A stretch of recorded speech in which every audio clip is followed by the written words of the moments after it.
Do Filho e do Espírito Santo. Amém. Peçamos a proteção e intercessão do Santo Tomás de Aquino e da Virgem Santíssima Sede da Sabedoria sobre nós nessa noite. Santo Tomás de Aquino, rogai por nós. Sede da Sabedoria, rogai por nós. Então, boa noite a todos. É uma alegria estar aqui nessa noite com vocês e hoje a gente vai falar sobre um tema polêmico e também inaugurar um novo quadro no canal, que é o Católico Pode ou Não Pode.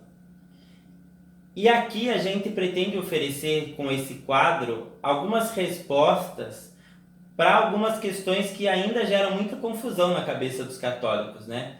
A gente tem, por um lado, a gente corre o risco nesse campo de se encontrar com laxistas, que são aqueles que falam que nada é pecado, ou com os puritanos, né, que falam que tudo é pecado. Então, qual que é a luz que a igreja oferece? Qual que é a resposta que a igreja tem para dar para essas situações que são um tanto polêmicas?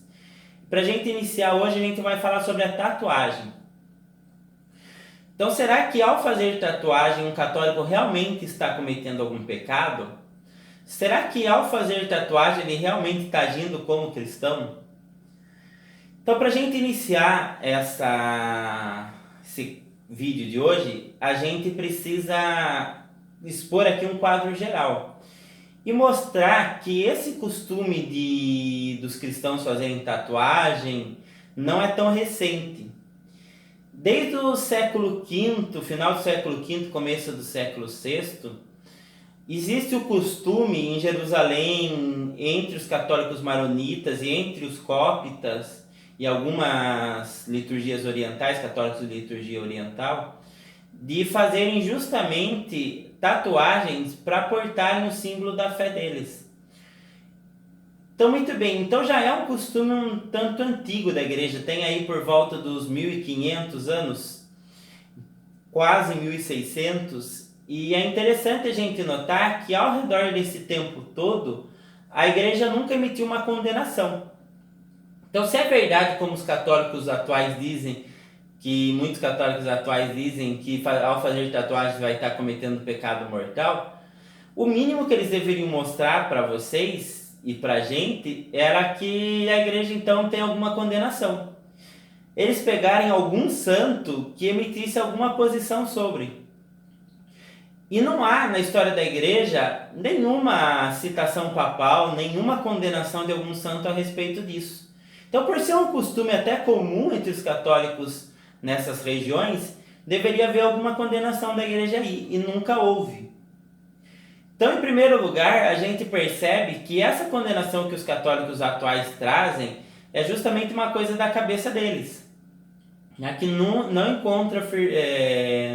encontra base sólida dentro da história da igreja.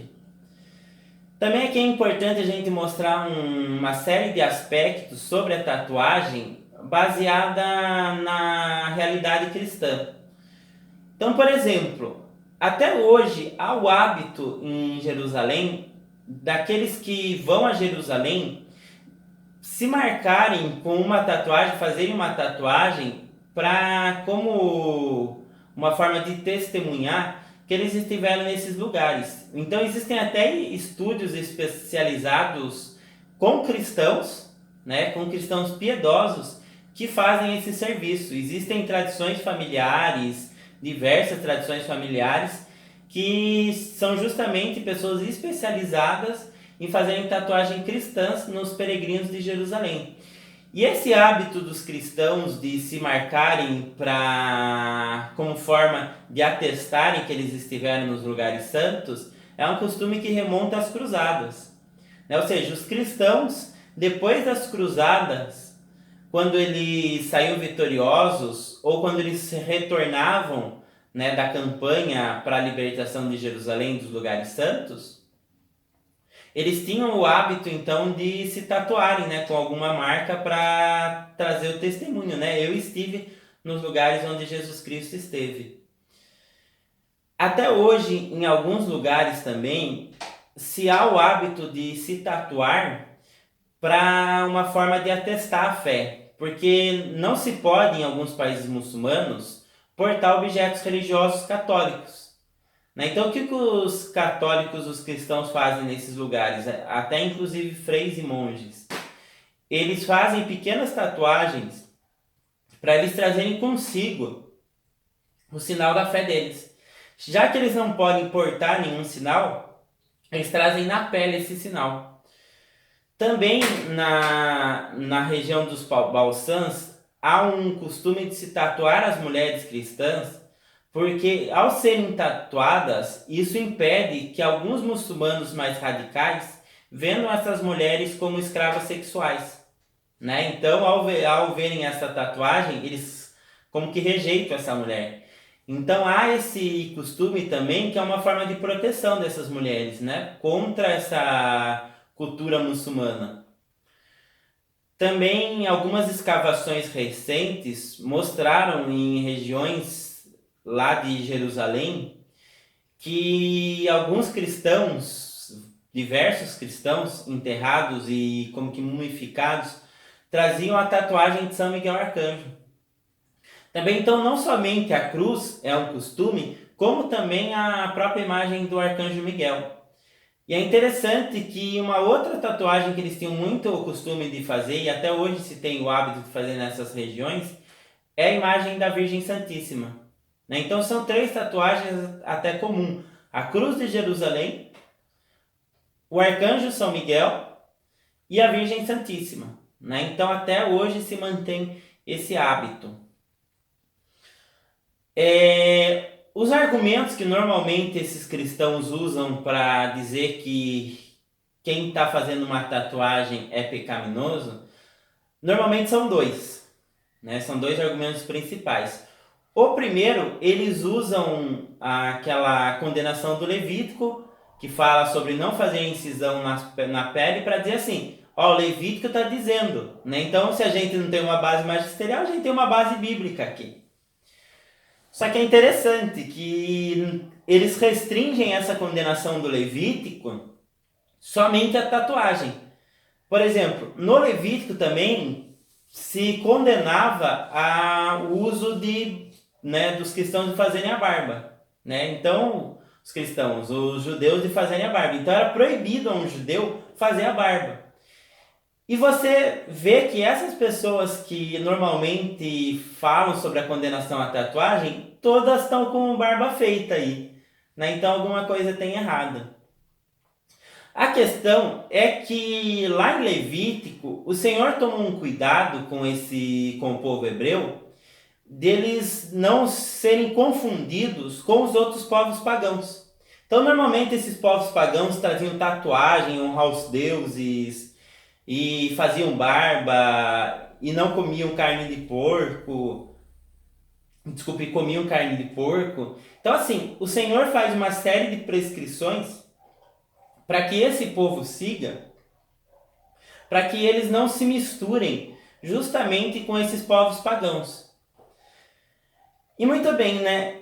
Jesus Cristo, ele vem justamente não abolir a lei e os profetas, né? Ele vem dar pleno cumprimento, mas essas prescrições todas praticamente foram abolidas pelo cristianismo.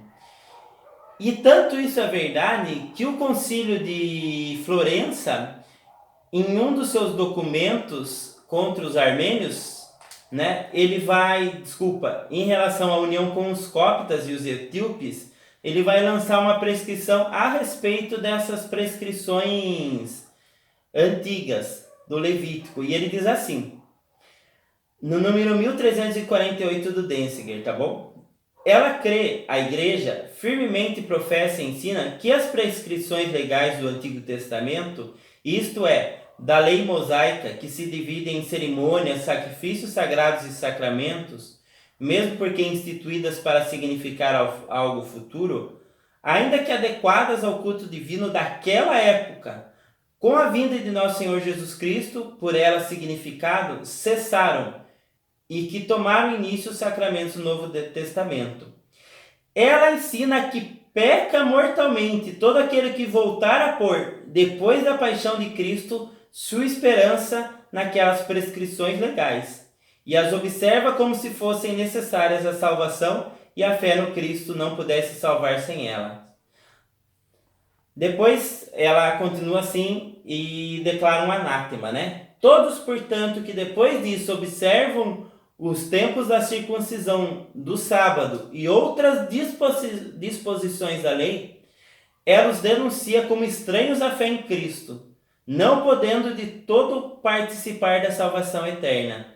A todos, portanto, que se gloriam do nome de cristão, ordena absolutamente de acabar com a circuncisão, não importa em que momento, antes ou depois do batismo, seja administrada, pois não se pode observar de modo algum, quer alguém coloque nela sua esperança, quer não, nem sem a perda da salvação eterna.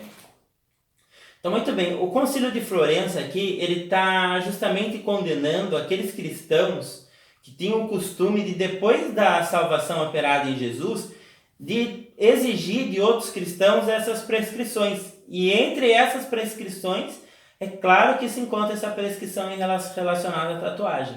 Então, há uma condenação da igreja aqui sobre esses cristãos que querem impor o Levítico aos cristãos atualmente.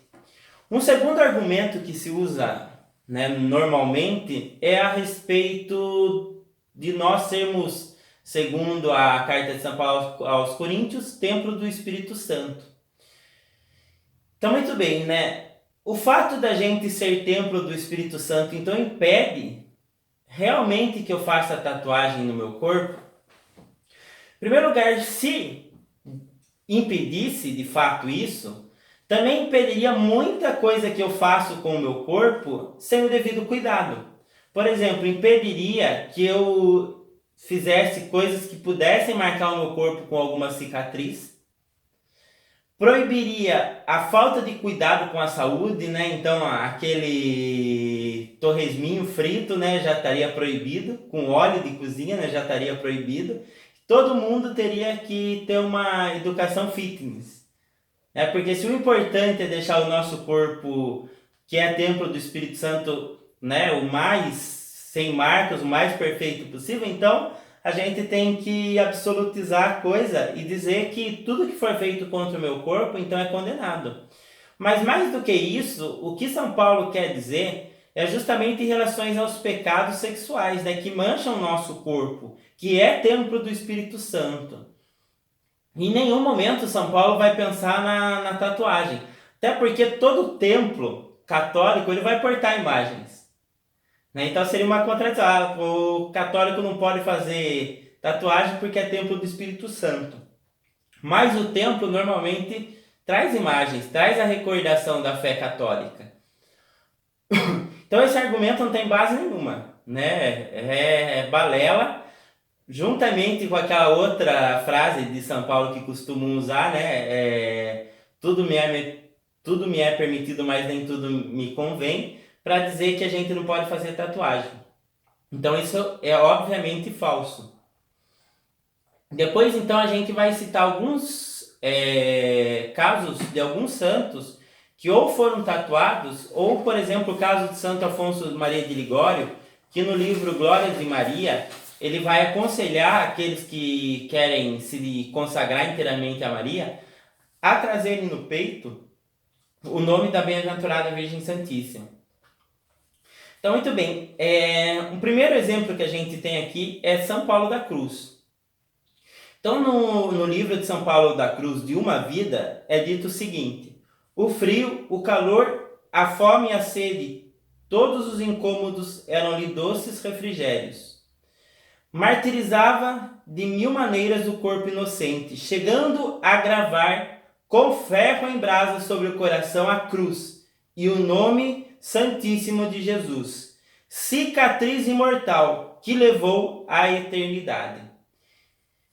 Então, São Paulo da Cruz, ele tinha o hábito de se marcar com ferro quente e ele trazia no corpo essa marca como sinal da sua fé, como sinal do seu amor a Jesus Cristo. Um outro caso interessante é de São Ciríaco de Roma. Então, São Ciríaco, que era exorcista, é narrado da vida dele o seguinte fato: quando expulsava o demônio da filha do imperador, o demônio falou: preciso de outro vaso. O santo respondeu: entra no meu se puder. Quando o demônio foi, não conseguiu, porque o corpo estava marcado com a cruz tatuada. Então o corpo de São Paulo da Cruz, ele tinha uma grande cruz que ele trazia no corpo, e o demônio não conseguiu possuir ele justamente pela marca dessa cruz. Então não somente nesse caso não foi uma brecha que ele abriu para o demônio o fato de tatuar-se, como foi um sinal que impediu o demônio de entrar nele. Também aqui, né, no caso de Santo Afonso, no livro Glórias de Maria, da editora Santuário, é dito o seguinte: cheguem finalmente a esculpir com agudos ferros sobre o peito o nome amável de Maria, como fizeram Francisco Binâncio, religioso, e Radegundes, esposa do rei Clotário. Cheguem também com ferros em brasa a imprimir sobre a carne o mesmo nome, para que se conserve mais impresso e mais durável. Então Santo Afonso, que é o grande doutor de moral da Igreja Católica, o grande moralista da teologia católica, junto com Santo Tomás de Aquino, ele não somente ele não condena a tatuagem, como ele chega a aconselhar, né, os cristãos que marquem o nome da Santíssima Virgem Maria nos seus corpos, como forma de devoção à Virgem Santíssima. Então, seja pela vida dos santos, ou seja pela história da igreja, é um negócio meio absurdo. Também narra-se no livro da Regine Pernoud, A Mulher no Tempo das Cruzadas, é narrado o seguinte fato: mas logo se teve fazer ressoar em sua homenagem louvores agradáveis ao Senhor. Aqui, Regine Pernoud, ela está contando a história de um barco cristão que ia para a cruzada e os cristãos acabaram naufragando. Então ela diz: depois de recolherem o máximo de cadáveres possíveis dessa gente, os que de fato foram espectadores desse naufrágio encontraram nas costas de alguns mortos marcas representando uma cruz impressa em sua carne. Dessa forma, portanto, o Senhor quis que essa gente morta, de antemão a seu serviço, conservassem em seu corpo, como testemunho de sua fé, o sinal vitorioso que durante a sua vida havia carregado sobre seus hábitos. Então aqui trata-se de uma história, né, da Idade Média, e a própria Regine Pernoud, para ser sincero, ela fala que essa história não é bem exata, né, que existem outras posições que, por exemplo, diziam que os cristãos eles haviam se tatuado antes de partirem ao mar, e existe o fato narrado por esse historiador que diz que os cristãos não tinham marca, mas acabaram recebendo essa marca na sua morte. Então essas duas histórias aqui, mas de qualquer maneira é uma forma de atestar que os cristãos na Idade Média e no tempo das Cruzadas tinham o hábito de se tatuarem, né? Alguns traziam até a tatuagem marcada na testa. Inclusive nos primórdios do cristianismo a gente encontra alguns relatos assim, né, dos cristãos que se tatuavam com a cruz na testa. Muito bem, dito isso, uma última citação para a gente encerrar aqui.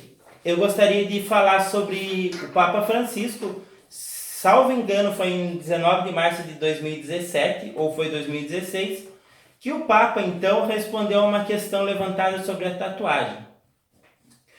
O Papa diz o seguinte: não se assustem com as tatuagens. Os eritreus há muitos anos faziam a cruz aqui, na testa. Ainda hoje os vemos, tatuavam-se com a cruz. Sim, podem ser exageros, podem acontecer exageros. Houveram alguns. Acho que as pessoas que têm muitas tatuagens não podem doar sangue, alguma coisa assim, porque há o perigo de intoxicação. Quando se exagera, há um problema de exagero, mas não da tatuagem. E por fim, o Papa indica assim: a tatuagem indica pertença. Você, jovem que está tatuado ou tatuada, assim o que está buscando com ela, através dessa tatuagem, a qual pertença você se refere?